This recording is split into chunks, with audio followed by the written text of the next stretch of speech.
So here to tell us all about Martha's Table, we have Executive Director Ronda Candy. So good to see you. Hi, Donna. Thanks for having us. So what's going on at Martha's Table these days? A lot of things. We're still really pleased that we can offer indoor dining again. I mean, the pandemic seemed like it went on forever. It did. I don't know it continues, but you know, it's nice to have people back indoors and out of the elements and enjoying breakfast and lunch. But the exciting news is we hope soon to have a return to dinner. So we'll have the 3 meals a day indoors. We'll continue having takeout and door-to-door delivery because those 2 programs have had such impact on people's lives, and it gives people option and choices. But being able to be indoors, it brings the food and friendship back to Martha's Table. And you've got the Friendship Center that's open all the time now. And you know, it answers that question. What do people who are in shelters, what do they do with their time all day? It can get darn cold. Forget about a place to sleep.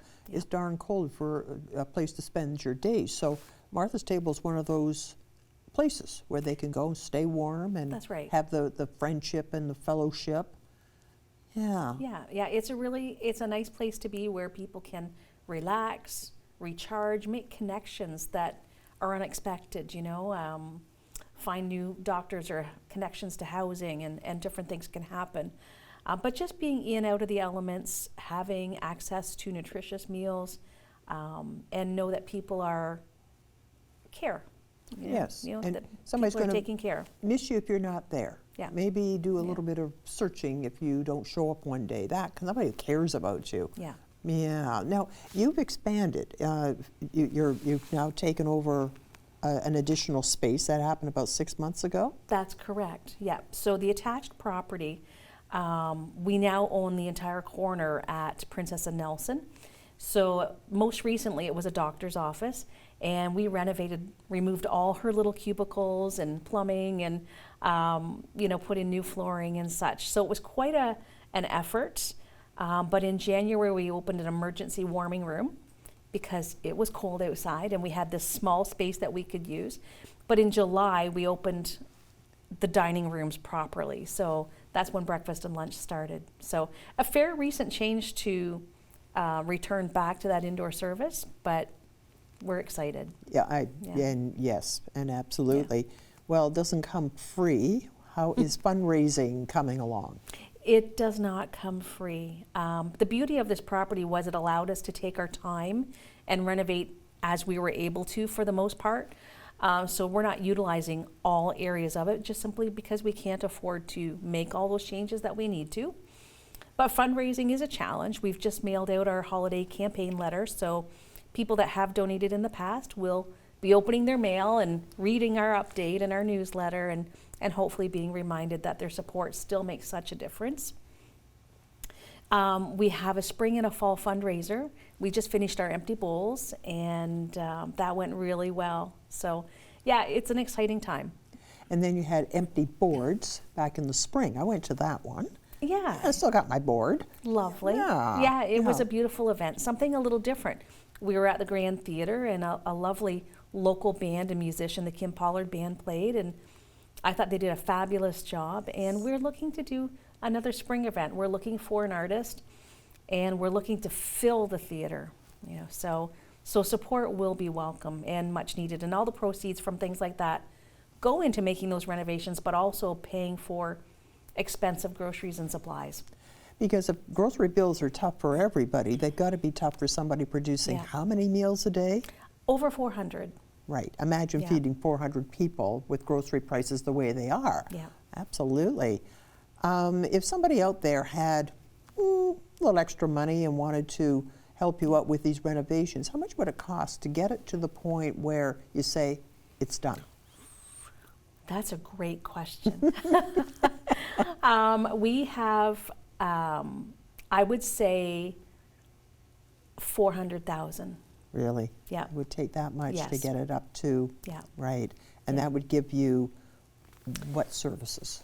Well, that will make sure that the building is maintained for another 100 years. It'll be good to go. There are some structural things that need to be done. It'll allow us to have more usable space, safe space that people can use in comfort. It'll be a return to indoor computer use, classes, workshops, and training. All of those things will return with the additional space. So it'll make a big impact on what we do. We used to have haircuts and music classes and computers, gardening workshops, just to name a few. So very impactful in people's lives. How to build a resume, just simple things. How to use social media. Right? Oh, of course, yes. We think everybody knows. I mean, I do, because I don't know how to use it, but I think everybody else knows how to use it. But to use it efficiently, finding doctors and housing and navigating the systems, things like that. Wow, that I hadn't even thought about that. I hadn't thought about all these workshops that you did as well. Golly. Well, there's people in the community that want to give back, and they have these areas of expertise, and we have the place and can provide that platform for them. So and make a big difference. Yes. Like music, you think, oh, it's just for fun, but I'm an amateur musician. I shouldn't advertise that because, I don't really want to play in front of anybody, but it's a mental break. If you're stressed, if you want to sing a song, I don't think our bodies are made up to do both things at the same time. You can't be stressed and sing. Oh, I never really thought about that. You should try it. No, I wouldn't even You're try probably singing. Not stressed. I'm probably and I definitely can't sing, so on both sides, right? Yeah. But things like that can make a difference. Just having a little mental vacation, learning how to play the guitar maybe. Yeah. Because life it's tough for everybody, but it must be really tough for the people who are just down on their luck, let's say. Yeah. And it could be for a short time, just need to get their feet back under them. And everything's new. They're learning everything for the first time, where to go and what to do. So it does cause stress. And it seems like it's people who never thought they would be in this position. I've heard stories about people who used to donate to the food bank, but now they find themselves recipients of the food bank. Those kinds of stories. And it seemed that when the pandemic started back in 2020, in the spring of 2020, that there were people who they were living paycheck to paycheck, and when they lost that paycheck, then it didn't take long before they lost their home, and then they got evicted from their apartment and so on. Well, then there's that, how do you get back up again after that? Just finding a job doesn't necessarily do it. So there is really a need, and your numbers are growing. They are, and I mean, most recent numbers say 18% of Canadians are living with food insecurity, and I've heard just recently, and I haven't had a chance to investigate, but it could be up to 24% right now. That's 1 in 4. One I heard just recently was that of that, something like 25% are paying more in rent than they're taking in. They don't make enough money to pay their rent, so they're paying the rent and then having to find other ways to make money, and that certainly doesn't leave anything for food, transportation, and all the other expenses in life. I looked at that number and I was just floored by that. It is shocking. Wow. Yeah. I've been doing this a long time, and I see the change and the struggle, and it's not for lack of trying. People are struggling. Yeah, they truly are. Yeah. And it's not just here. It isn't just Kingston. It seems to be all over, at least the stories I hear about it. It is. Wow. It is.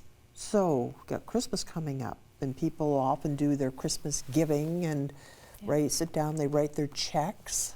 And Martha's Table is a really good cause. It's a really good thing to support everybody. Yeah. So, if somebody wanted to make a donation, how do they go about doing that? We accept electronic transfers, so e-transfer is pretty straightforward. They can mail a check into us. They can stop by. I like that the best. Okay. Because it gives us a chance to show people our new space and to say hello and just connect. On our website, marthastable.ca, there's also a Donate Now button. So a lot of different ways, whatever you prefer. You can call in and use Visa and MasterCard.